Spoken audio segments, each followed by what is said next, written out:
Doctor Lohia का अभियान था, उस अभियान के समर्थन में क्रॉस वोटिंग लोगों ने किया है। इस बात को समझने के बजाय तरह तरह की बात है। इतना मैं दावा जरूर कर सकता हूं कि ये वही विधायक हैं जो समाज के कमज़ोर वर्ग के उन्नयन के लिए, अभिवंचित वर्ग के उत्थान के लिए जो सोचते हैं, जो काम करते हैं। और द्रौपदी मुर्मू का जब नाम सामने आया तो जो अभियान चलाया गया, उस अभियान से प्रेरित होकर के लोगों ने वोट किया उनके पक्ष में। आप ही कह रहे हैं कि अपने ही बात पे वो हमेशा कायम नहीं रहते हैं और शराब पीना हराम है, तो इस पर उनको कायम रहना चाहिए था।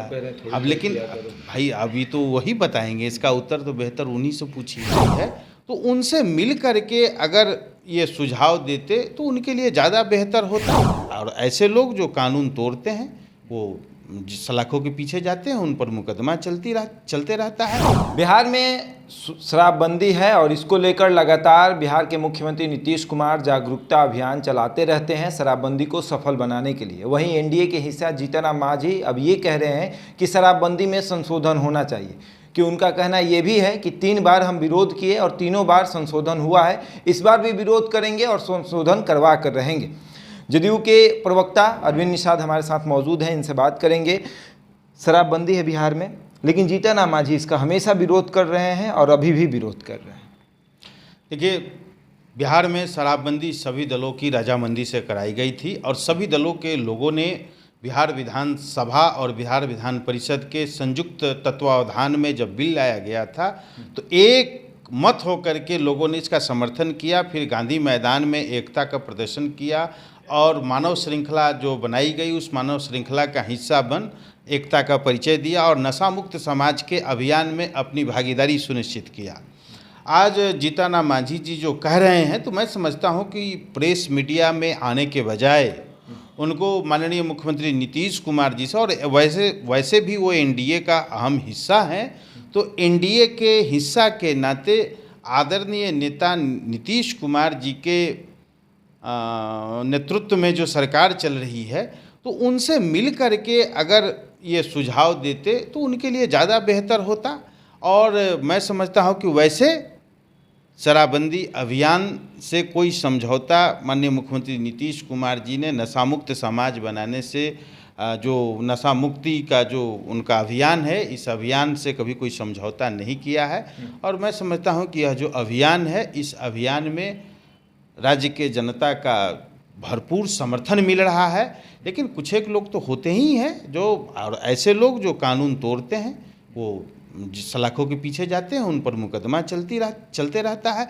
बाद में एक सरकार ने व्यवस्था लाया कि 1 टाइम अगर आप शराब पीते पकड़े जाते हैं तो तत्काल आप जुर्माने की राशि भर करके आप जमानत पर छूट सकते हैं। लेकिन मुकदमा और आपका डिटेल जो है, वह डिटेल आपके नाम, आपके पिताजी का नाम, आपका स्थायी पता, आपका मोबाइल नंबर और शपथ पत्र कि मैं अगली बार से नहीं शराब का सेवन करूंगा, इस प्रकार का शपथ पत्र देना पड़ता है।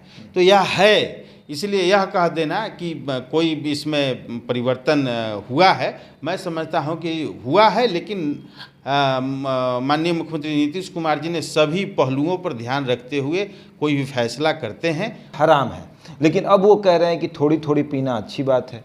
अपने ही बात पे, अब देखिए, आप ही कह रहे हैं कि अपने ही बात पे वो हमेशा कायम नहीं रहते हैं और शराब पीना हराम है, तो इस पर उनको कायम रहना चाहिए था।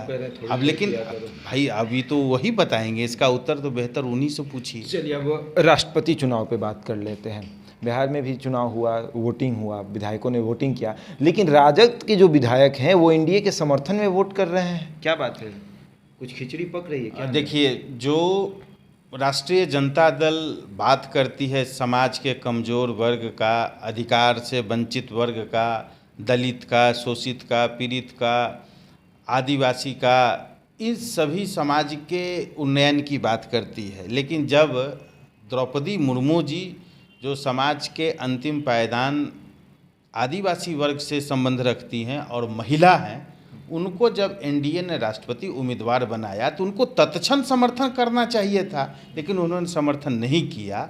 तो उनके जो एमएलए हैं, जो डॉक्टर लोहिया के रास्ते पर चलने का जिन्होंने संकल्प लिया है, चूँकि डॉक्टर लोहिया कहा करते थे कि महिला वर्ग चाहे वो किसी भी जाति बिरादरी का महिला हो, संपूर्ण महिला पिछड़ा वर्ग की महिला है। चूँकि उनका तर्क था कि एक महिला जो जन्म लेती है तो जन्म से बड़े तक अपने भाई के, पिताजी के सानिध्य में रहती है। जब उसकी शादी हो जाती है तो अपने पति के और अन्य लोगों के सानिध्य में रहती है। तो एक बंद दरवाजे से दूसरे बंद दरवाजे में वो महिला जाती है। तो कहने का मतलब ये है कि वो संपूर्ण रूप से पिछड़ा महिला है, उसको आज़ादी नहीं है, उसको पढ़ने लिखने की आज़ादी नहीं है, उसको उच्च पद पर जाने की आज़ादी नहीं है। लेकिन क्रमिक रूप से आज हम 75वें वर्ष आज़ादी में चल रहे हैं, तो आज राष्ट्रपति के पद पर एक अभिवंचित वर्ग की महिला पहुंची है। जो डॉक्टर लोहिया का अभियान था, उस अभियान के समर्थन में क्रॉस वोटिंग लोगों ने किया है।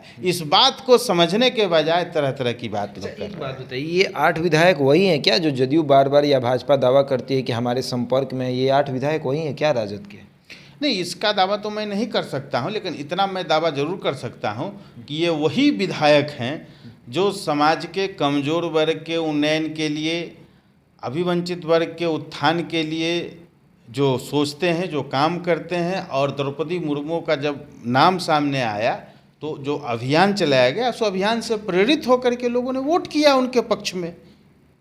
ये बड़ी उपलब्धि है। अपने को वोट करके गौरवान्वित महसूस कर रहे हैं वैसे विधायक जिन्होंने क्रॉस वोटिंग किया। चलिए, तो राजद के 8 विधायक जो हैं वो क्रॉस वोटिंग करते हैं और जदयू कहती है कि वो उन्होंने अपनी अंतरात्मा की आवाज़ सुन ली है, इसलिए उन्होंने द्रौपदी मुर्मू को वोट किया है। बहरहाल इस खबर में इतना ही। बने रहे हमारे साथ और देखते रहें द इंडिया टॉक।